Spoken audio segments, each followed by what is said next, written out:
Australia is leading the deployment and thinking about how to optimise the battery case ahead of others, and other markets are actually looking to us on how we are deploying, and that idea of ancillary services to augment the network. Hello and welcome to The Greener Way. I'm your host, Michelle Baltazar from FS Sustainability. Early this month, Climate Change and Energy Minister Chris Bowen used his National Press Club address to argue that battery storage is becoming central to Australia's energy security, affordability, and decarbonisation goals. He pointed to Australia's growing uptake of batteries and described storage as a critical enabler of the energy transition.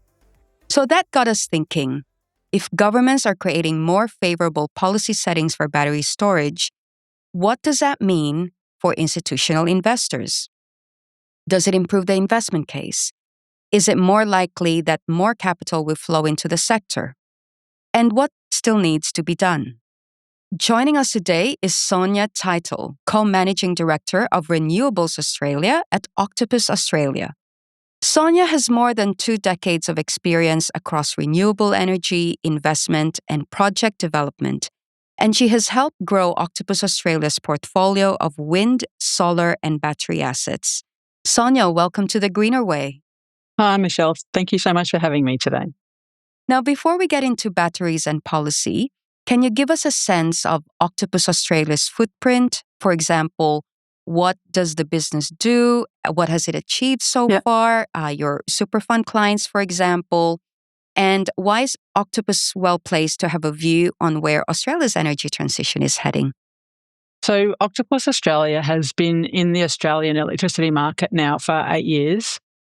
Over that period, we've grown our fund into total assets of $2 billion, and that sits across 2 operating projects, a wind farm called Julaka in Queensland, a large solar farm in New South Wales called Darlington Point, and 2 market-leading solar hybrids in Victoria and New South Wales. We also have 8 gigawatts of development projects in our stable that we're looking to roll out over time. Importantly, it's superannuation funds such as REST, Host Plus, APG, Australian Ethical, and others that have supported that growth and continue to support us as we look forward to roll out a portfolio of renewables across the east coast of Australia. Congratulations. That's a pretty fantastic lineup of investment clients. Now, I've talked about Chris Bowen's speech before, but when governments introduce policies that support battery uptake and energy storage, how does that influence investment decisions? What do institutional investors look for when assessing whether a market is investable? To start with, if we think about the Australian market at a really high level and investing in Australia, say compared with Europe or the US, the first things that they look at, of course, is that Australia has a politically stable environment, a regulatory stable environment, and the underlying thematic of why you would invest in electricity or energy in Australia makes a lot of sense. So our coal-fired power stations are old and becoming more unreliable, so they're closing down over time. That basically creates a supply shortage. That is the basis for our energy transition, along with the fact that we're looking to become more carbon emissions neutral.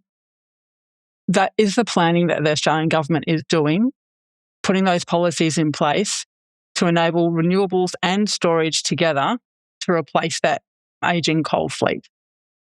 I didn't know this before this interview, but there's a sense that Australia is punching well above its weight in terms of battery storage.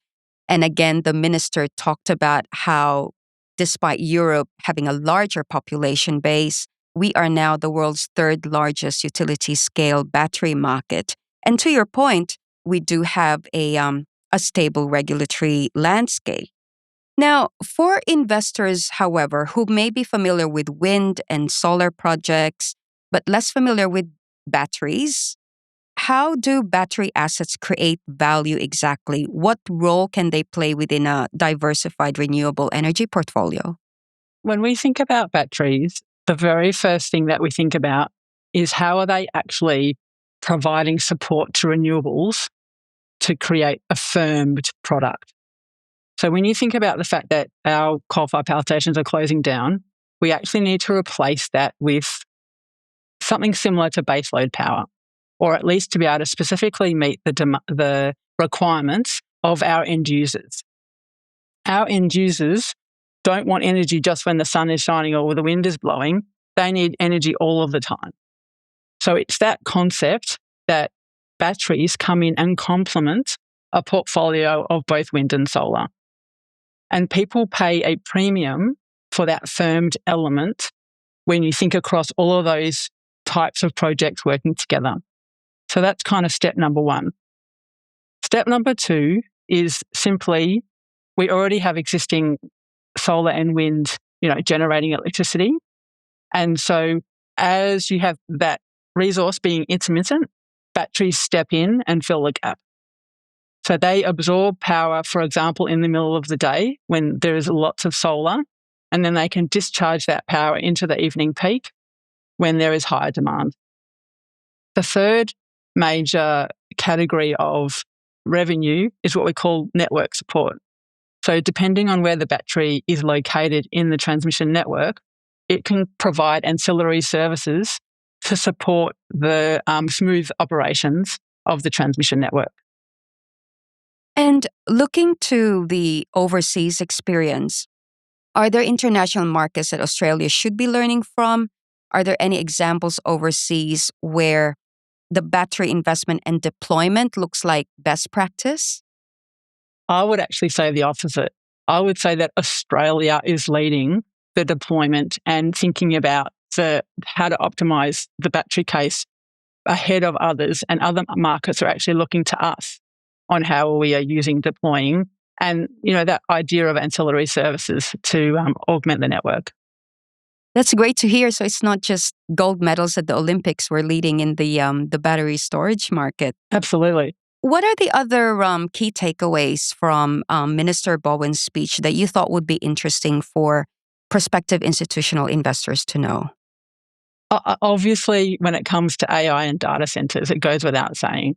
So along with battery storage, the hyperscalers and data center contractors are actually looking to Australia as the next big market to put those important infrastructure assets. Coming back to the fact that we're stable political, stable regulatory environment, what Minister Bowen alluded to is the fact that there will be regulations in place where data centres are actually going to have to contract with firmed renewables in order to get planning approval to get that infrastructure built. So that is a critical item, both in order to support the rollout of renewables in Australia, but also to ensure that we have enough energy when the data centres actually start operating and don't increase prices for consumers. That is a great point. And he did mention that there is one massive data center that is going to be based in his own his own suburb. Yeah. Now, every investment opportunity comes with risk. So we've talked about the potential. But what do superfund investors maybe underestimate when evaluating a renewable energy and battery project? Or as a fund manager yourself, what are the risks and how do you make sure that you keep an eye on those risks? A couple of things I would point out. Firstly, building any infrastructure has its own nuances, I suppose. And building, like you can imagine, large power plant in Australia takes a lot of expertise. So I think when investors are looking at where to put their hard-earned capital, it's making sure they invest in a team who has the expertise across all aspects of the industry so that they're building the projects in the right place. So there's an element of, particularly in Australia, where transmission capacity can be scarce, to make sure you've got it in the right place, where you're doing the right type of offtake contracts, that green firmed offtake I was talking about earlier, and you understand how to enter into those type of offtake. And then actually having the right team of literally technical people that understand how to make the projects. Separate to that, you talked earlier about battery storage.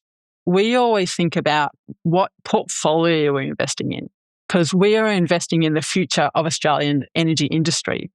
So rather than choosing a wind project or a battery project, it's how are you thinking about the portfolio? Because it's through that portfolio that we actually deliver what our customers need, and therefore you get a premium return for investors. And I love the name of your fund, Oasis. It's very memorable. Now, when you look across the next decade, so you are talking about long term, where do you see the biggest opportunities are for investors in Australia's energy transition? I would look at funds such as ours. And I know I say that because I work at Octopus. But again, when you think about the next sets of projects that are coming through in Australia, are very large projects. Like, we really build at scale here in Australia compared with other countries such as in Europe, where the projects are much smaller. And so you want to be investing in a portfolio where you can take advantage of that scale. The projects are, billions and billions of dollars, but actually through doing that, also getting the diversification across states, whether it's Queensland, New South Wales, Victoria, across technologies, and then looking at that firming concept that you're meeting the needs of the customers, because in the end, that's what's going to drive returns for investors. Absolutely. And I think everyone understands that this is a long-term play, but ultimately investors are here for the returns, right? Exactly. Now, finally, is there anything else that you'd like to share with our listeners in terms of what's happening in this space? What will come out of Chris Bowen's speech again? It's a very supportive policy setting for the country. What are the things that, if you were talking directly to a super fund right now, what they should be thinking about, or what message would you leave with them? I think at the moment we have the most, I suppose, the best policy settings that we've had in a really long time in actually to facilitate the build out of renewables and the support of investment in the long term.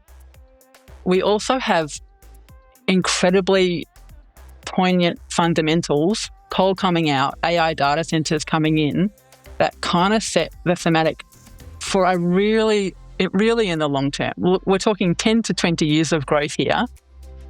And at the moment, we're not seeing enough renewables being built.